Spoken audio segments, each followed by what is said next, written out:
Chapter 1. The Way of Serpents. 1. He had lived in darkness among the unseen things that chittered in the walls. Now a shirtless, barefoot slave preceded him, the orange glare of his lantern dangling from an outthrust hand. Grim guards marched behind, identical in turquoise kilts. The tramp of their feet had such clockwork precision, Hanuvar left off numbering his own paces and counted theirs.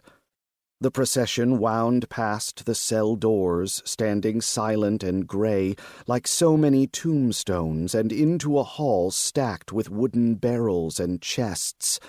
Beyond lay the stairs, which led to blessed sunlight and an unpleasant end. 12 paces stretched between him and that firstmost step, then 10, and then the slave veered away, leading him under a stone archway to the right. Hanuvar counted these paces too. He would know the way, even without a lantern. A turn under an ancient archway brought them to a hall awash with such brilliance, Hanuvar narrowed his eyes. 3 days within the cell had left him challenged by the wall's torches. The corridor held a mystery greater than the flood of illumination. 3 men knelt beside a pile of stone bricks and a bucket of mortar.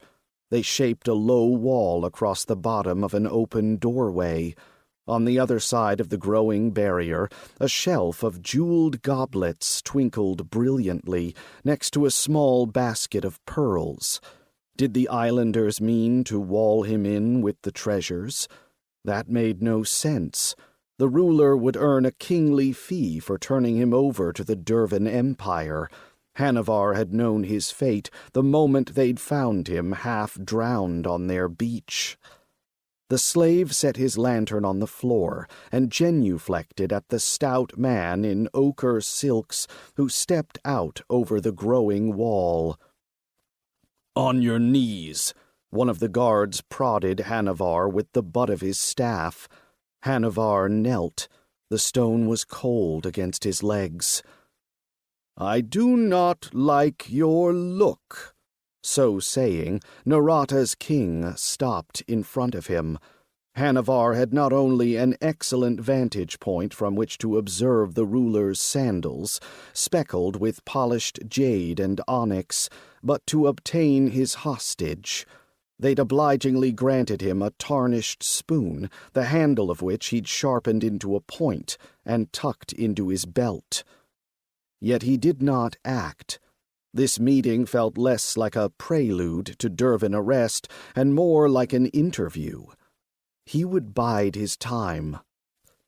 "You may rise," the king said, as though permitting a grand luxury. "Slow," one of the guards cautioned. Hanuvar obeyed, his eyes fixed upon the king's.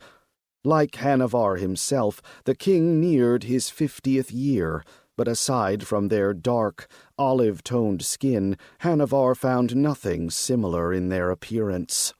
The king's balding head was crowned with a diamond-studded headband, and his clean-shaven chin and cheeks were padded with fat. Hanuvar stood a full head taller, his shoulders broad, his scarred arms and legs corded with muscle. His dark hair, peppered with gray, was thick and full. He wore a dirty white knee-length tunic, belted at the waist. His gray and brown beard was more than a week overdue for trimming. "I have treated you well, General," the king said. "I hope you will remember that." Hanuvar remembered the dark cell with the meager food, the pillowless stone shelf, and the doom he knew they'd summoned. He kept his expression bland. "I will remember all you've done for me."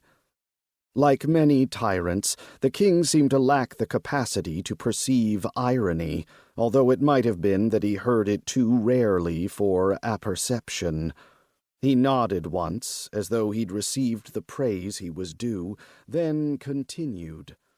"Circumstances being what